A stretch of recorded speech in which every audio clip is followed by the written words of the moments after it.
Welcome back. We have proved one of the most important theorems in number theory, the Chinese remainder theorem, and then in the last lecture we also took some problems related to the theorem. We applied the theorem in various cases.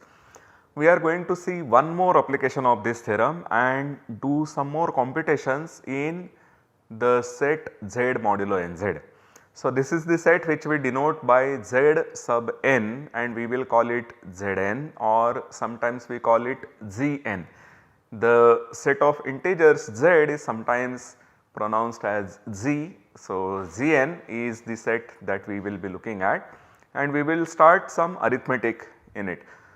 So, we have solved linear congruences in Zn. We saw exactly when Ax congruent to B, mod n has solutions. We go one step further and we try to solve quadratic congruences. So, the very beginning step is to solve for x square congruent to 1 modulo n. This is the non-linear, the quadratic congruence that we are going to solve. In general, it is not easy to give the solutions to the equation x square equal to 1 in Zn, but what we can definitely do is to compute the number of solutions. So, what we want to do to begin with is to compute the number of solutions to x square congruent to 1 mod n. These are the square roots of 1 in Zn, the square roots of the identity element in the set Zn. So, we notice one thing immediately, that whenever we have some natural number A, so if A in the set of natural numbers is a solution to x square congruent to 1 in Zn, then A is a solution to the same equation, but we are going to change the modulus. So, instead of looking at Zn, we are going to look at Z pi power ni for every I, where we have that n is p1 power n1 pk power nk. So, whenever we have n dividing a square minus 1, we have these pi power ni also divide a square minus 1, and therefore, we get that the number A is a solution modulo pi power ni also. Therefore, to solve the equation x square congruent to 1 mod n, we should first solve it modulo the prime powers. So, we are going to solve the equation x square congruent to 1 mod n modulo n, where n is a prime power. This is what we are going to do. But then there are two cases. Case 1 is where our prime is odd, and case 2 is when p is the oddest of all the primes, which is that p is equal to 2. These are the two cases that we are going to study. So, case number 1 once again is where we are solving x square congruent to 1 modulo power of an odd prime, and case number 2 would be where we will solve for x square congruent to 1 modulo 2 power e. Those are the two cases, and then we will combine these two cases and come back to our general equation x square congruent to 1 modulo n, and we will see how many solutions there can be. So, we begin with p equal to an odd prime. This is what we have, x square congruent to 1 mod n in Zn, where n is p power e and p is odd. So, there is one thing that everyone should notice immediately, which is that there are two God given solutions 1 and -1 are always the solutions to x square congruent to 1 mod n for any n.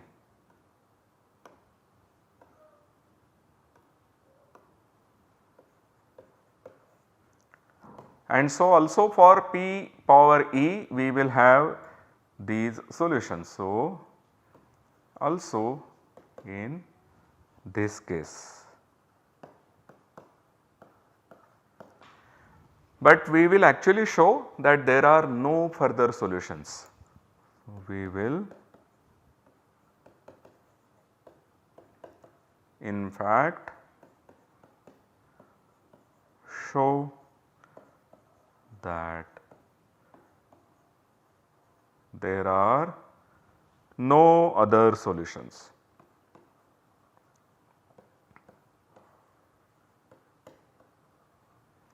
In the present case.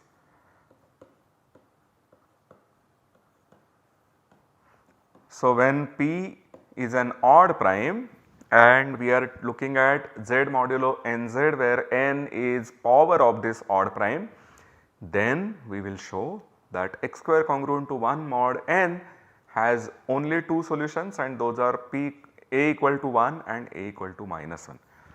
So, suppose a in natural numbers is a solution, we will then prove that a has to be congruent to 1 mod p or that a has to be congruent to -1 mod p. This is what we will show. So, start with a solution a.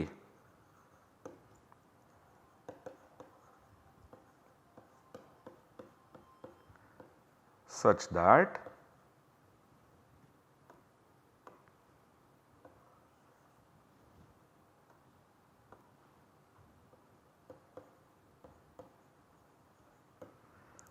a square congruent to 1 modulo p, and by this we mean that here it is p power e. P power e divides a square -1. This is what we have. Whenever you have a square congruent to 1 modulo a number, you will have that the number n divides the difference of the numbers which are there on the two sides of the congruent sign. Now, it is a high school mathematics to see that the a square -1 is product of a plus 1 and a minus 1. Okay, so, what we ultimately get is that p divides this product.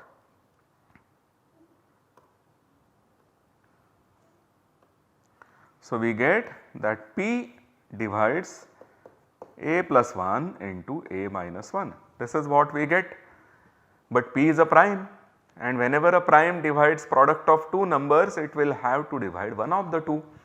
So, here we have three cases. P will either divide only a plus 1 and not divide a minus 1, or it will divide only a minus 1 and not divide a plus 1, or it will divide both a plus 1 and a minus 1.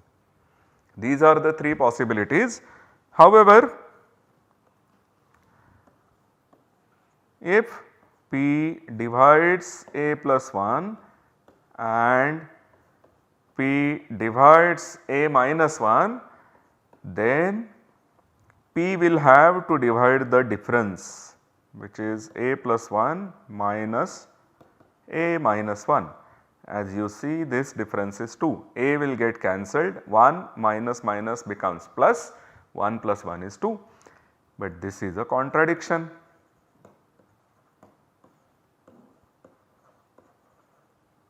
Because p is an odd prime. P being a prime, when it divides 2, it will have to be equal to 2, but p is odd and 2 is even. So, this contradiction says that the initial assumption that we had, that p divides both a plus 1 and a minus 1, cannot hold. So, p will divide exactly one of them. It divides both it divides the product of them, and if it divides both then we have a contradiction. Hence P divides A plus 1 or P divides A minus 1, but not both. And this already tells us that the first case is that A is congruent to minus 1 modulo P, and the second case says that A is congruent to 1 modulo P. So, there are precisely two cases in the case of P being an odd prime, that the solutions to x square congruent to 1 in Z P power E will have to be just 1 or minus 1. So, this is what we have done here is for P, but the case that it cannot divide both will tell you that when P divides A plus 1, all the powers of P which are P power E will have to divide A plus 1, they cannot divide A minus 1. So, we actually get that we have the possibility modulo P power E also to be only that A is 1 mod P power E or A is minus 1 modulo P power E. So, to summarize, whenever P is an odd prime in the set Z mod P power E Z, there are only two solutions to x square congruent to 1 mod P power E, and those are A equal to 1 modulo P power E and A equal to minus 1 modulo P power E. For all odd primes the situation is the same. When we go to the even prime P equal to 2, there the situation is somewhat different. We do the case of P power E equal to 2 and P power E equal to 4 separately, and then from 8 onwards we will be dealing the case differently. So, let us just look at these sets, let us write them down. So, here we have this set to be 0 and 1. 0 square is 0, 1 square is 1. So, 1 or what we would say as A congruent to 1 mod 2 is the only solution.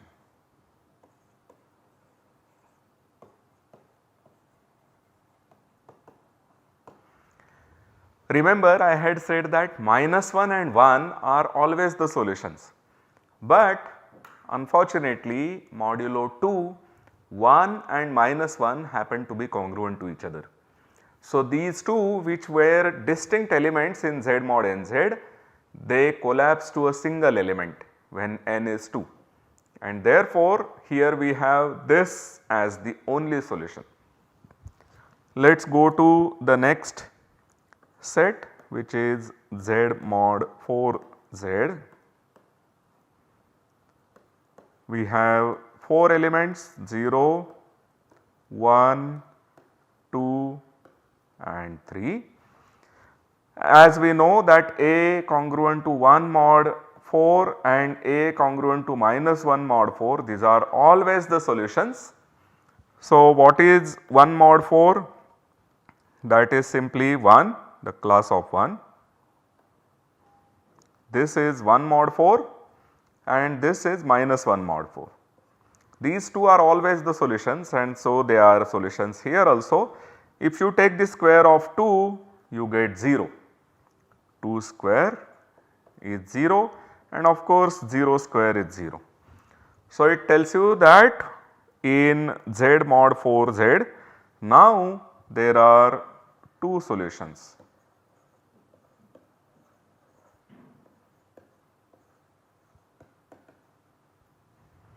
So, for P power E equal to 2, we have one solution. So, this gives you one solution and this gives you that there are two solutions.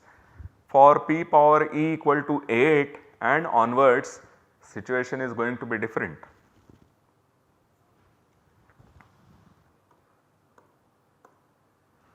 So, we begin with the case where n is 8 and let us write this set carefully.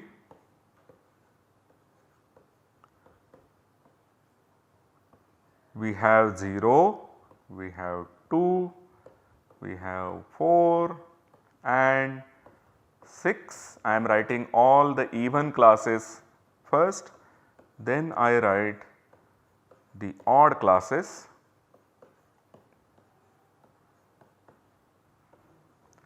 And note here that all these numbers they square to 1. The squares of all these 4 numbers is 1. 1 square is of course 1 and 7 squares, remember 7 is minus 1 when you are looking at modulo 8.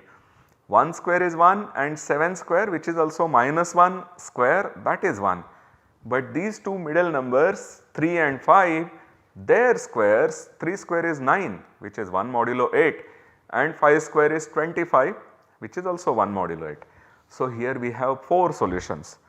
Of course, these numbers do not square to 1. So, their square is not 1.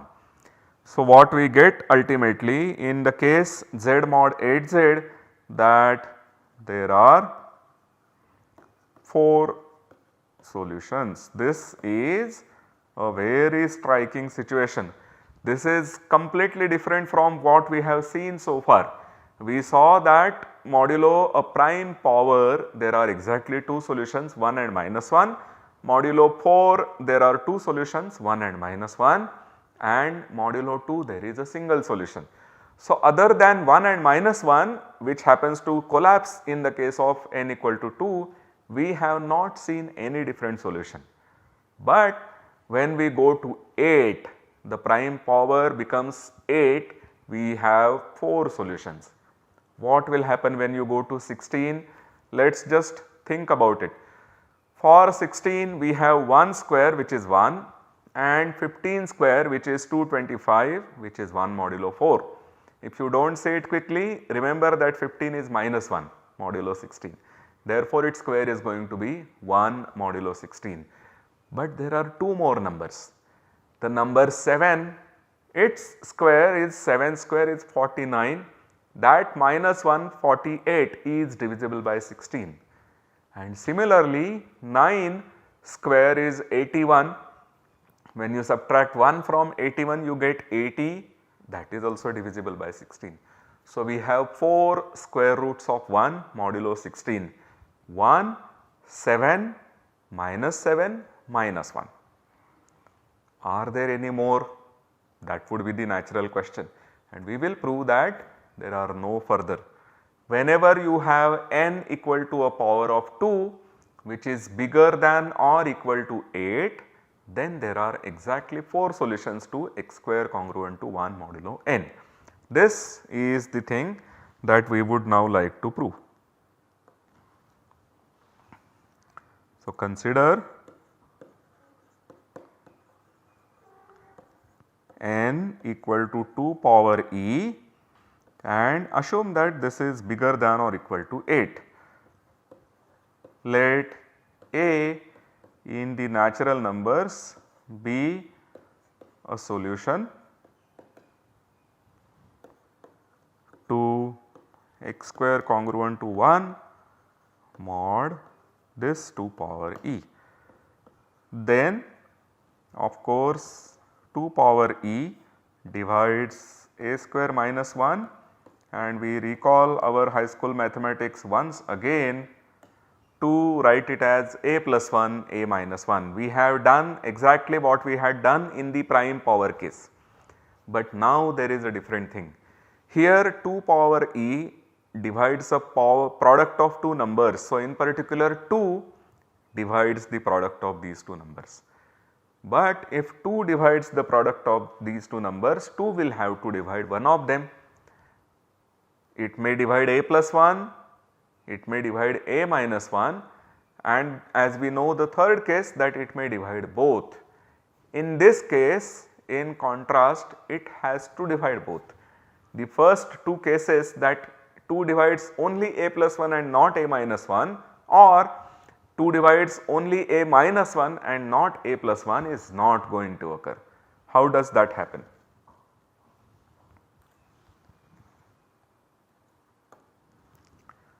Since 2 divides 2 power e, which divides a square minus 1, which we will further write as a plus 1 a minus 1, a is odd. Because 2 divides a square minus 1, so a square minus 1 is an even integer. So, a square is an odd integer and then a has to be odd.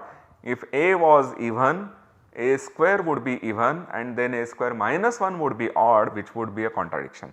So, here a is odd and then both a minus 1 and a plus 1 are even, and therefore 2 has to divide both of them. 2 will divide a minus 1 and 2 will also divide a plus 1.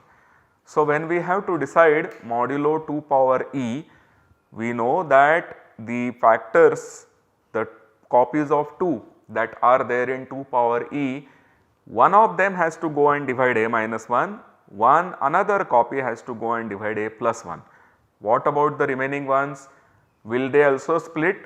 Will some of them go and divide one? Will the remaining ones go and divide the other? Or do they all go to one of those two factors? That is the thing that we now have to think about. But then we see that a minus 1 and a plus 1, these are both even. So, they are both 0 modulo 2, but their difference is only 2. So, one of them, when you go modulo 4, one of them will have to be 0 mod 4 and the other will have to be 2 mod 4. Okay. But exactly one of them is divisible by 4. Both cannot be divisible by 4 because then 4 will have to divide the difference, which is 2. So, exactly one of them is divisible by 4. If you assume that 4 divides a plus 1, then a plus 1 is 0 mod 4 and therefore a minus 1 is 2 mod 4. And then all the remaining powers of 2 will necessarily divide a plus 1 because no higher power of 2 other than 2 can divide a minus 1. A minus 1 is just 2 mod 4, even 4 does not divide it. So, higher powers of 2 cannot divide. So, all the other factors of 2 will collect themselves and go and divide a plus 1. Similarly,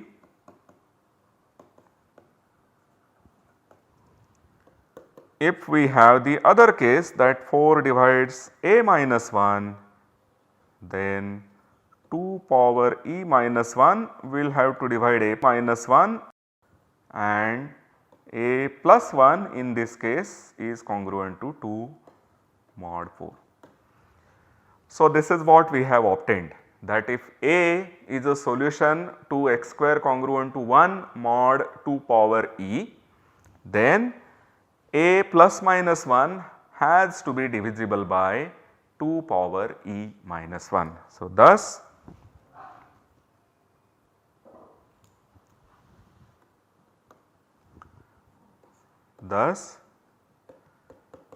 if A in the natural numbers is a solution to x square congruent to 1 mod 2 power e, and remember we are in this case,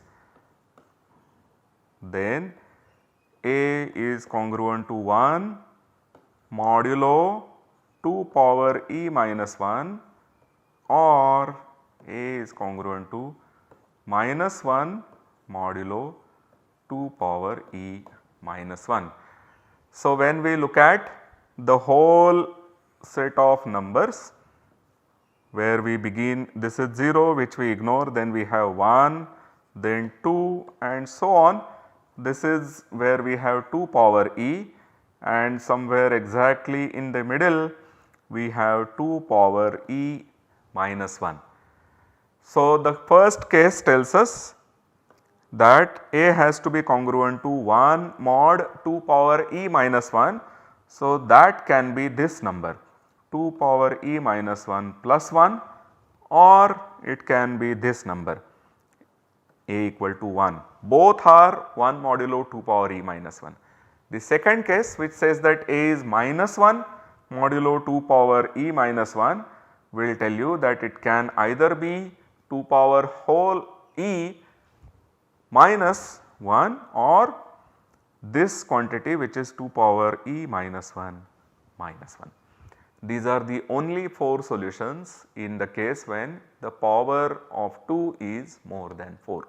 So, we have now obtained all solution, we have solved all the cases when n is a prime power, when p is odd there are only 2 solutions, when n is a power of 2 but equal to 2 itself, then there is only one solution. If n is 4 then there are 2 solutions, and when n is a power of 2 but strictly bigger than 4, then we see that there are 4 solutions. Now we want to go back to our general situation and compute the number of solutions to x square congruent to 1 modulo n. So, that is the case that we want to now do. So, now we go to the general case.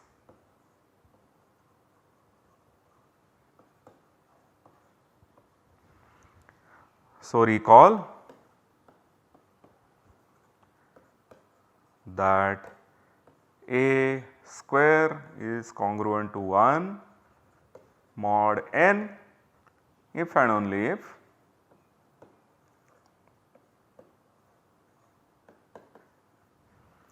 A square is congruent to 1 mod pi power ni, where we have this prime factorization.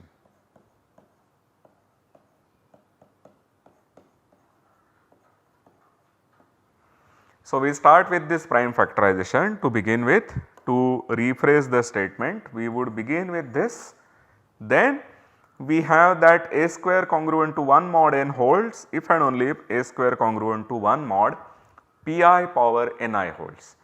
Now, the condition that A square is congruent to 1 mod pi power ni can be written in terms of linear congruences. This is because we have solved the cases A square congruent to 1 mod pi power ni. So, these cases, let me just summarize them in the next slide for you in the following way.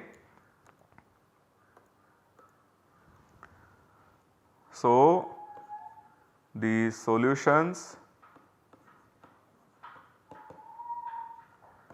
to x square congruent to 1 mod n are plus or minus 1 mod n when you have n to be p power e and p is odd. Another case is when you have just 1 or minus 1 modulo 4. Of course, you have n equal to 4. Modulo 2 you have only one solution. And in the final case, when you are looking at 2 power e, then we have these 4 solutions.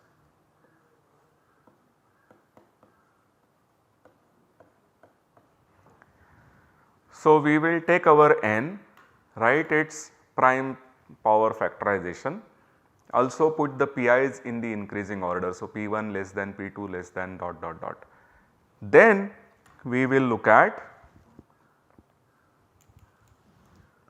So, this is what we do, n equal to p1 power n1, p2 power n2 up to pk power nk, and we write it in this way.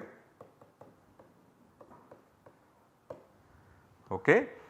Then we know that for obtaining the square, so a square congruent to 1 mod n, if and only if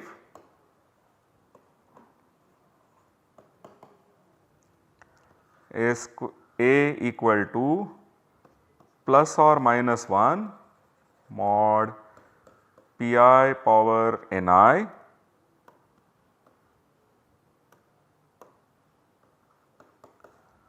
for I bigger than or equal to 2, and then there are these bunch of solutions. So, a equal to 1 mod 2 or a equal to plus or 1 mod 4 or a congruent to plus minus 1 2 power e minus 1 plus minus 1 mod 2 power e.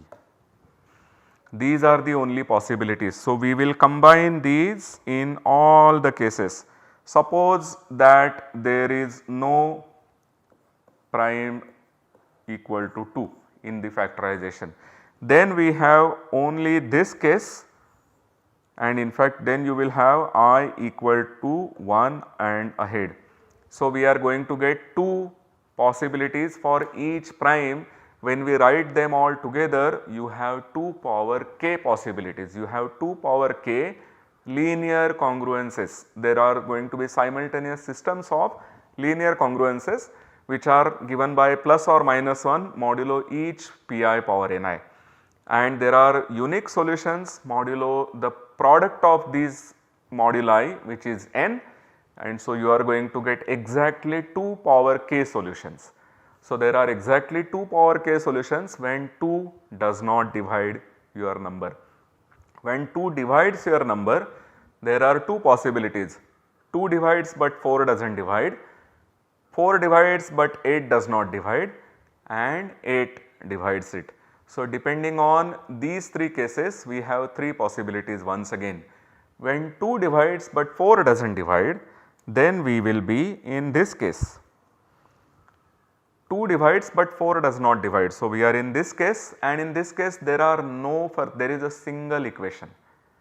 So, you have k primes dividing n, the 2 onwards p2 up to pk, these are the k minus 1 primes, they give you 2 power k minus 1 systems of simultaneous linear congruences, and for 2 there is no condition except that a be congruent to 1 mod 2. So, there is only one congruence given here for 2, and then there are varying congruences for pi power ni whenever pi are odd. So, you get exactly 2 power k minus 1 solutions. When you are looking at 4 divides but 8 does not divide, then you have again 2 power k solutions, because this behaves like the power of odd primes. And when you have 8 divides, then you actually have 4 congruences. So, your equations have now 2 possibilities modulo odd primes, but 4 possibilities modulo 2 power. So, you have 2 power k plus 1 solutions. So, when we write it in the summary, we have that whenever 2 divides it, 4 does not divide, that is the case number 1, and we see that in this case 2 divides n and 4 does not divide n. In this case we have exactly 2 power k minus 1 solutions. Here either n is odd or 4 divides n and 8 does not divide n. In this case we have exactly 2 power k solutions, and this is the case where 8 divides n. So, this has been a somewhat intricate analysis of computing the square roots of 1 in z power nz. We will be looking at some simpler things now once we begin our next lecture. So, think about this is not very difficult, it is only slightly intricate. but if you read it carefully, if you solve the things carefully, I am sure you will get it. I hope to see you in the next lecture. Thank you.